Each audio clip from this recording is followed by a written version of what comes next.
ایک بوسیدہ سے مکان میں منیرہ کے دونوں بھائی رہائش پذیر تھے۔ نچلے حصے میں بڑا بھائی رہتا تھا۔ اس کے لمبے چوڑے خاندان میں 8 چھوٹے بڑے بچوں کے علاوہ نابینا بھی شامل تھا۔ نواں بچہ بیوی کے جل تھل کرتے وجود میں پرورش پا رہا تھا۔ آمدنی قلیل تھی، گزارا بھی مشکل سے ہی ہوتا تھا۔ نچلے حصے کی بیٹھک بھی بڑے بھائی کے قبضے میں تھی۔ بیٹھک کا ایک دروازہ گلی اور دوسری لمبی تاریک اور کچی ڈیڑھی میں کھلتا تھا۔ منیرہ کی بھابھی خورشید بچوں کی افراد اور پیسے کی قلت سے بے حد چڑچڑی ہو گئی تھی۔ سارا دن بچوں کو بددعائیں دیتے گزر جاتا تھا۔ صفائی کے نام سے بھی واقف نہ تھی۔ اتنے لاؤ لشکر کو سنبھالنا ہمت کا کام تھا۔ میلے کچیلے بچے دالان میں رینگتے رینگتے گلیوں میں پہنچ کر جوانی کی حدود میں داخل ہوتے جا رہے تھے۔ گندگی کے عادی ہو چکے تھے۔ میلے میلے لمبے لمبے فراقوں والی لڑکیاں اور گھٹنوں سے نیچے ڈھلکی نکروں سے باہر نکلتے کرتوں والے لڑکے سارا دن دھما چوکڑی مچائے رکھتے تھے۔ اوپر والے حصے کے دونوں کمرے چھوٹے بھائی بدرالدین کے قبضہ میں تھے۔ آمدنی تو اس کی بھی فافر نہ تھی، لیکن اس کی بیوی سردار سلیقے والی عورت تھی، کچھ ویسے بھی صفائی پسند تھی، اس لیے اوپر والا یہ حصہ بوسیدہ ہونے کے باوجود صاف ستھرا تھا۔ صحن کے ساتھ ہی چھوٹا سا باورچی خانہ تھا جسے سردار ہمیشہ لے پوت کر صاف ستھرا رکھتی۔ آٹے کے کنستر اور گھی کے ٹن بھی چمکتے رہتے۔ دونوں کمروں میں سامان ترتیب سے رکھا تھا۔ بکس کرینے سے اوپر نیچے رکھے رہتے اور سردار پرانی چادروں سے کٹاؤ دار غلاف بنا کر ان پر ڈال دیا کرتی۔ اس کے بچے صاف ستھرے رہتے، لیکن ان کی اخلاقی تربیت ڈھنگ سے نہ ہو رہی تھی۔ اس کی وجہ نیچے والوں سے نت نئی لڑائیاں تھیں۔ خورشید کے میلے کچیلے بچے جب بھی اوپر آتے بے دریغ پلنگوں پر چڑھ کر لت پت پیروں کے نشان بنا دیتے۔ سردار ان کے کان مروڑ دیتی، بے نقد سنا ڈالتی، اور جب اس کی آواز خورشید کے کانوں تک پہنچتی تو اچھی خاصی لڑائی کا سامان ہو جاتا۔ پھر نیچے سے خورشید اور اوپر سے سردار دونوں بلا سوچے سمجھے بکتے جاتی۔ جب مائیں شروع ہوتی تو بچے بھی ایک دوسرے کو کوسنے لگتے اور اکثر گتھم گتھا ہو جاتے۔ اس قسم کے گھر اور اس طرح کے ماحول میں تقدیر نے منیرہ کو لاپٹخا، منیرہ جو اپنے چھوٹے سے صاف ستھرے گھر میں مسرتوں کے جھولے جھول رہی تھی، چھوٹا سا گھر جہاں وہ اور منیر زندگی بھر ساتھ دینے کی قسمیں کھا کر ایک دوسرے کے سہارے راہ زندگی پر گامزن تھے، جہاں اس کی مسرت بھرے کہکوں کی گونج تھی اور جس کی فضا میں ان کے پیار کے سینکڑوں رازوں کی باس رچی تھی، وہ گھر اجڑ گیا۔ زندگی بھر ساتھ دینے کی قسمیں ٹوٹ گئیں، مسرتوں کے کہکے چیخیں بن گئیں، راز بکھر گئے، اور بدنصیب منیرہ اپنے پھول سے لاڈلے بچے کو لے کر بھائیوں کے در پر آن پڑی۔ منیر سے بچھڑنے کے بعد گھر سے بچھڑنے کا چرکا بھی کھایا، تڑپ کر روئی اور رو رو کر تڑپی، لیکن تقدیر یہی تھی، کیا کر سکتی تھی۔ زخم تازہ تازہ تھا۔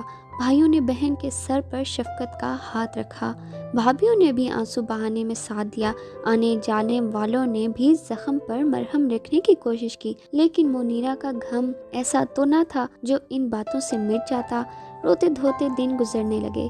ماں بیٹا جب بہت بے چین ہوتے تو منیر کی قبر پر جا بیٹھتے۔ آصف ماں کے سمجھانے کے باوجود یقین نہ کرتا کہ اسے سائیکل کی سواری کرانے، بازار سے ٹافیاں خرید کے دینے اور کندھوں پر بٹھا کے گھوڑا بننے والا ابو یوں مٹی کا ڈھیر بھی بن سکتا ہے۔ خود منیرہ بھی دیوانگی کے عالم میں قبر سے لپٹ کر یہی سوچا کرتی، اتنا شوخ، اتنا چلبلا اور ہر وقت ہنسنے ہنسانے والا منیر منو مٹی کے نیچے کیوں کر دم سادے پڑا ہے۔ جنون کے عالم میں کئی بار اس نے مٹی کے ڈھیر کو جھنجھوڑ ڈالا تھا، لیکن جانے والا منہ موڑ کر جا چکا تھا، اسے اب ان حرکات سے واسطہ بھی کیا رہ گیا تھا۔ امی گھر چلو، آصف بری طرح مچلا ہوا تھا۔ آصف بیٹے یوں تنگ نہیں کرتے، گلوگیر آواز میں منیرہ کہہ رہی تھی۔ اپنے گھر میں چلو امی، ابو کے پاس چلو۔ اس نے چیخ کر ماں کا بازو کھینچا۔ میں یہاں نہیں رہتا، اپنے گھر چلو۔ آصف ابو پاس چلو نا، ابو۔ منیرہ کا پیمانہ صبر چھلک گیا۔ آصف جوں جوں مچلتا گیا، منیرہ کے آنسو تیز ہوتے گئے۔ ابو گھر آئے ہیں، میری ٹافیاں لائی ہیں امی، گڑیا بھی، اور پھر بس اوڑھنا بھول کر وہ اپنے گرد کھڑے خورشید کے بچوں کو اپنے ابو کے بارے میں بتانے لگتا۔ میرے ابو اتنے پیار کرتے ہیں مجھے۔ اس نے دونوں بازو پھیلا دیے۔ چیزیں بھی لا کر دیتے ہیں، کھلونے بھی۔